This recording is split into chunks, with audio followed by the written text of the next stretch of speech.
Cette semaine, un jeune cycliste de 10 ans frappé par un automobiliste à Joliette.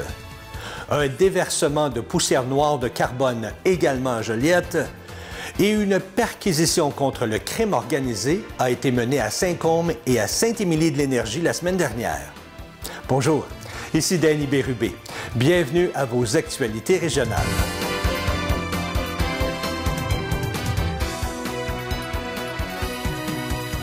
Bonjour à vous, j'espère que vous allez bien. Bienvenue à votre bulletin de la semaine du 30 septembre 2024. Un peu avant 18 h vendredi dernier, les services d'urgence ont été appelés à se rendre à l'intersection de la rue Juge-Guibault et de la rue Bordelot à Joliette, à la suite d'une collision impliquant un automobiliste et un jeune cycliste de 10 ans. Il a été projeté dans le pare-brise après avoir été heurté par les pare-chocs du véhicule. Le cycliste, qui ne portait pas de casque, a subi des blessures et il a été transporté vers un centre hospitalier où l'on ne craint pas pour sa vie. Quant à l'automobiliste, un homme dans la soixantaine, il n'a pas subi de blessures. Une évaluation des aptitudes à conduire sera demandée à la SAAQ. Jeudi de la semaine dernière, l'usine de pneus pour véhicules de tourisme et camionnettes Bridgestone de Joliette a été victime d'un déversement involontaire de poussière de noir de carbone. Les employés de l'usine de Joliette ont réagi rapidement à la situation, notamment en avisant les autorités, en contenant l'émission et en remédiant au site. L'émission n'est pas considérée comme un enjeu pour la santé. Toutefois, le noir de carbone peut avoir un impact sur certaines surfaces avoisinantes.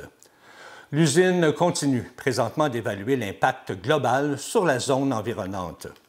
Si des résidents des environs croient avoir été touchés par des résidus de poussière, ils doivent communiquer avec Bridgestone au numéro affiché à l'écran et fournir les renseignements suivants: vos coordonnées, des photos des séquences sur des biens ou des surfaces, ainsi qu'une description, y compris l'emplacement des conséquences constatées. L'usine de pneus pour véhicules de tourisme et camionnettes Bridgestone de Joliette répondra dans les meilleurs délais après avoir évalué l'information. L'opération provinciale contre le crime organisé qui a eu lieu la semaine dernière dans plusieurs régions du Québec a finalement permis l'arrestation d'une douzaine de personnes. 10 d'entre elles ont déjà comparu par visioconférence au Palais de justice de Québec. Ces personnes, âgées entre 21 et 53 ans, font face à diverses accusations en matière de trafic illégal d'armes à feu et de trafic de stupéfiants. Parmi les lieux visés, les policiers ont mené des perquisitions dans la région de la Naudière, à Repentigny, Saint-Côme et Saint-Émilie-de-l'Énergie. Ces perquisitions ont permis la saisie d'environ 4 millions de comprimés de méthamphétamine, 30 kg de cristal meth, 18 kg de cocaïne, près de 190 000 $ en argent canadien, ainsi que 27 armes longues et 23 armes de poing. L'opération découlait d'une enquête amorcée en octobre 2023. Elle visait un réseau qui importait des armes à feu en provenance des États-Unis pour les envoyer dans la région de Québec. Les citoyens de la Naudière ont manifesté vendredi dernier dans les rues de Joliette pour la justice sociale et climatique. La coalition lanaudoise, engagée dans le mouvement pour la suite du monde, a fait connaître son mécontentement à l'égard du gouvernement Legault. À grand renfort de pancartes et de slogans évocateurs, la coalition a réclamé que le gouvernement Legault fasse de la transition écologique une priorité et qu'il s'assure qu'elle soit juste et équitable. Les Québécois en ont ras-le-bol de l'inaction et des inégalités socio-économiques, ainsi que du dérèglement généralisé du climat, et surtout à l'obsession de la classe dirigeante de faire passer l'économie avant l'environnement et de prioriser les profits de l'élite au lieu du bien commun. Selon Mégane Bourdon, présidente du regroupement des étudiants et étudiantes du Cégep de Lanaudière, eh bien, après 5 ans de manifestations historiques pour la justice sociale et climatique, s'en est rendu obscène. Alors que des gens succombent aux vagues de chaleur, que des feux de plus en plus intenses ravagent nos forêts et que des tempêtes toujours plus fréquentes détruisent nos villes, eh bien, notre gouvernement continue d'ignorer ses responsabilités envers le monde ordinaire afin de préserver une croissance économique qui ne profite plus qu'à une poignée d'élus, toujours selon Mme Bourdon. La coalition lanaudoise souligne en effet que la crise climatique a des impacts directs sur notre système de santé et de services sociaux. Tout cela se traduit par davantage de problèmes respiratoires, cardiaques et de santé mentale qui touchent de manière disproportionnée les personnes vulnérables. Si rien n'est fait, eh bien, ces problèmes ne feront que s'accentuer et mettre davantage de pression sur les réseaux, conclut Mme Louise Morin de l'Assomption en transition. Selon un sondage réalisé par la firme 1920, seulement que la moitié des Canadiennes savent que le virus respiratoire syncytial, le VRS, peut causer des infections graves. Et seulement le quart d'entre elles savent qu'il existe maintenant un vaccin efficace pour le combattre. Encore plus inquiétant, eh bien seulement 43 % des participantes au sondage savaient qu'il représente une menace de santé plus grave chez les enfants de moins de 2 ans et chez les personnes âgées ainsi que les personnes immunodéprimées. Le VRS cause habituellement une maladie bénigne, accompagnée de symptômes semblables à ceux du rhume. Une infection au VRS se présentera chez les enfants comme une grosse crise d'asthme, a expliqué le docteur Roumoulietis, fondateur et ancien directeur des centres des soins ambulatoires pédiatriques et d'asthme de l'Hôpital de Montréal pour enfants.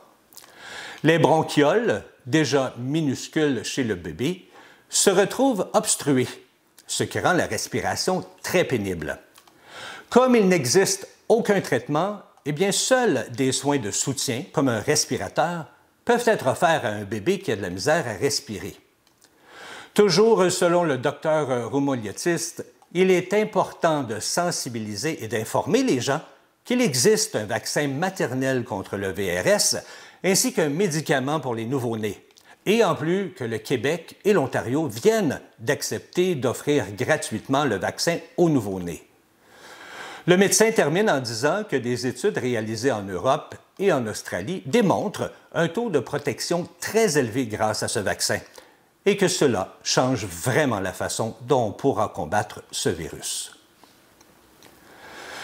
Les fraudeurs sont de plus en plus actifs et c'est pourquoi la Sûreté du Québec, encore une fois, vous rappelle les réflexes essentiels pour prévenir les fraudes.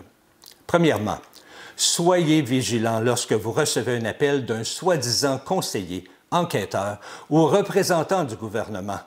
Raccrochez, prenez un moment de recul.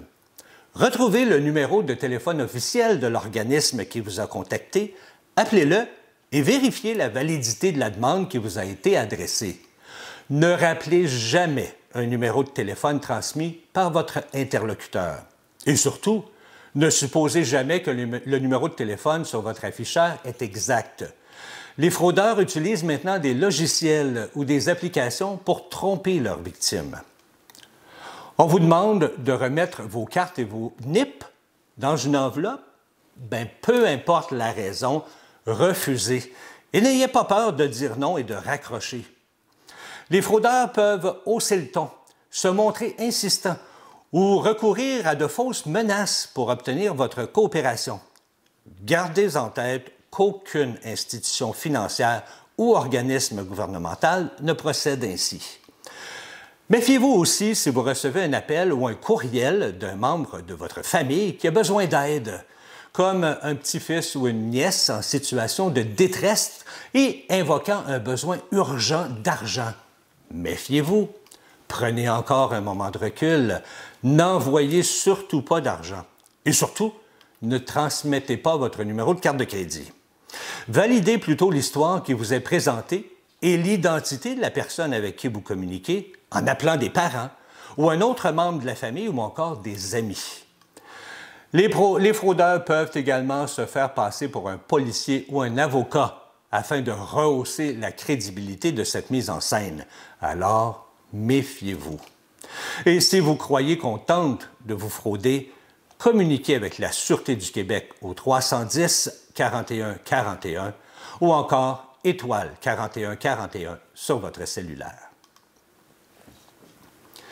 Le CI3S de Lanaudière souhaite informer la population de l'ouverture du nouveau stationnement pour personnes à mobilité réduite à l'hôpital Pierre-le-Gardeur à Terrebonne. Depuis ce lundi 30 septembre, les usagers et les visiteurs détenant une vignette officielle émise par la Société de l'assurance automobile du Québec sont en mesure d'utiliser l'infrastructure. Le stationnement pour personnes à mobilité réduite compte 66 cases. Il a été conçu en plateau surélevé et de plein pied avec l'entrée principale de l'hôpital. Le stationnement est accessible via la montée des pionniers et les tarifs en vigueur pour son utilisation restent les mêmes que ceux actuellement en vigueur. Même si ce stationnement est maintenant ouvert, eh bien, sachez que des travaux à l'entrée principale sont toujours en cours. Par contre, de la signalisation permet de bien s'orienter. Alors, le stationnement temporaire pour personnes à mobilité réduite qui avait été mis en place n'est plus accessible depuis lundi. De plus, les emplacements réservés notamment pour les femmes enceintes, les familles et les usagers en hémodialyse sont relocalisés sous le plateau du stationnement pour personnes à mobilité réduite. Ils demeurent donc accessibles par l'entrée principale du stationnement et sont bien identifiés. À la suite d'un investissement de 1,7 million de dollars, eh bien, l'entreprise d'économie sociale Chalet-Lanaudière, située à Rawdon, vient d'inaugurer 6 nouveaux mini-chalets entièrement accessibles aux personnes ayant des limitations fonctionnelles.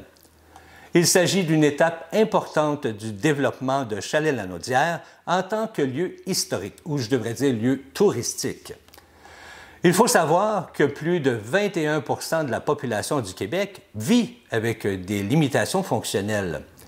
Ce projet permet donc d'offrir un environnement inclusif et sécuritaire avec de l'hébergement et des activités accessibles à ceux qui vivent avec ces défis.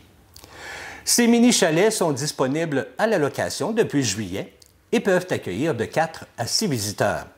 Ils sont dotés de divers équipements de plein air spécialisés et de 2 quais adaptés, ce qui permet à chaque visiteur, quelle que soit sa condition physique, de participer aux activités offertes sur le site, telles que les activités nautiques, la randonnée pédestre ou encore le patin.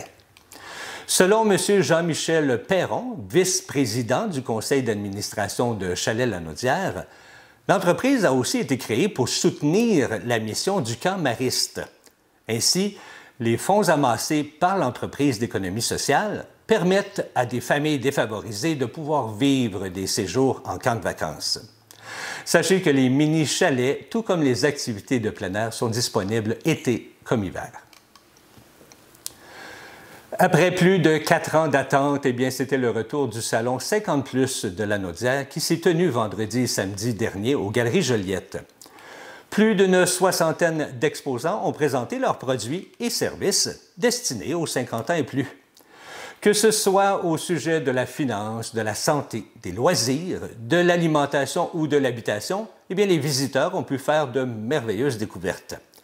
4 conférences ont été offertes également gratuitement, dont Marie-Josée Taillefer, ambassadrice des cliniques Loeb, est venue parler de la santé auditive. Il y a également la Société Alzheimer Lanaudière qui a offert une conférence présentée par nul autre que Grégory Charles. Également, Sébastien Buisson, directeur général adjoint des habitations Bordelot, a animé une présentation intitulée « Bien vieillir, démystifions les technologies pour aînés ». Et finalement, François Charon lui-même est venu parler de la fraude sur le web. Les gens ont pu également profiter de divers kiosques partout dans le centre commercial. Mardi de la semaine dernière, eh bien, le service de sécurité incendie de la MRC de Dautré a honoré des pompiers lors d'une cérémonie de remise de médailles, de barrettes et de diplômes qui s'est tenue à l'église de Saint-Norbert. Lors de cette cérémonie, 5 pompiers avec 20 ans de service ont reçu une médaille pour service distingué.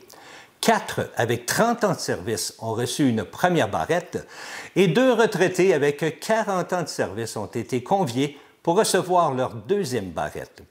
Ces distinctions ont souligné leur engagement indéfectible et leur contribution exceptionnelle à la sécurité du territoire. Il faut mentionner également que 13 pompiers se sont vus remettre des diplômes récompensant leur succès dans différentes formations.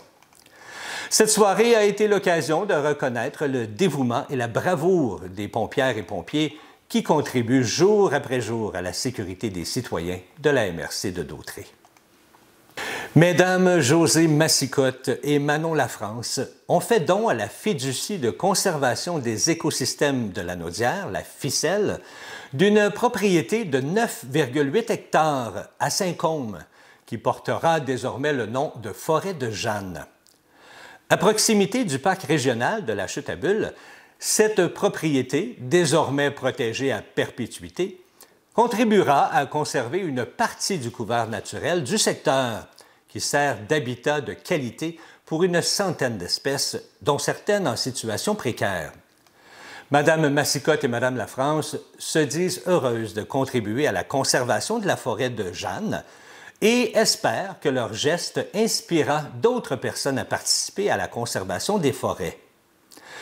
Les principaux milieux naturels de cette propriété, essentiellement résineuse, sont une sapinière à épinettes blanches, une peussière rouge à épinettes blanches, une tourbière minérotrophe, un marécage arbustif et un marécage arborescent, ainsi que la présence de frênes noires. Ce projet a été réalisé avec l'appui financier du gouvernement du Canada par l'entremise d'Environnement et Changement climatique Canada, le E3C, qui est un organisme responsable du Programme canadien de financement. Ce fonds de 1,4 milliard de dollars vise à réduire les émissions de gaz à effet de serre et à réduire la perte d'écosystèmes comme les forêts, les milieux humides, les tourbières et les prairies, ainsi qu'à les restaurer et en améliorer la gestion. Une équipe du Grand Défi Pierre-Lapointe sera de passage dans la région cette semaine, plus précisément à l'école primaire Sainte-Hélène à Sainte-Mélanie pour la grande récompense à ton école. Une grande fête soulignant les 17 écoles gagnantes, une par région administrative, du défi des cubes énergie qui s'est tenu au mois de mai dernier. Les 17 écoles lauréates de la grande récompense furent sélectionnées par un tirage au sort qui a eu lieu à la fin du défi des cubes énergie qui célébrait cette année sa 16e édition. Ce défi continue d'encourager et de motiver les jeunes et leurs familles à adopter un mode de vie plus actif au cours du mois de mai, un mois dédié à l'activité physique, en accumulant des cubes énergie. Sachez que chaque cube représente 15 minutes d'activité physique. Cette tournée des écoles récompensera plus de 3000 jeunes en leur offrant des articles de sport comme des chaussures. Ils auront droit également à un parcours festif, un spectacle de Melissa Cassista, qui est artiste multidisciplinaire et qui fera chanter et danser les élèves. Ils auront droit également à une récréation survoltée animée par l'équipe du Grand Défi et bien sûr des photos loufoques des classes pour souligner la victoire des élèves. L'objectif de cet événement est d'aller à la rencontre des élèves pour leur offrir, le temps d'un avant-midi, une ambiance festive et haute en couleurs. Cette année, c'est plus de 1151 écoles primaires qui ont participé au défi. Elles ont accumulé collectivement 50,5 millions de cubes énergie, ce qui représente environ 12 646 338 heures d'activité physique.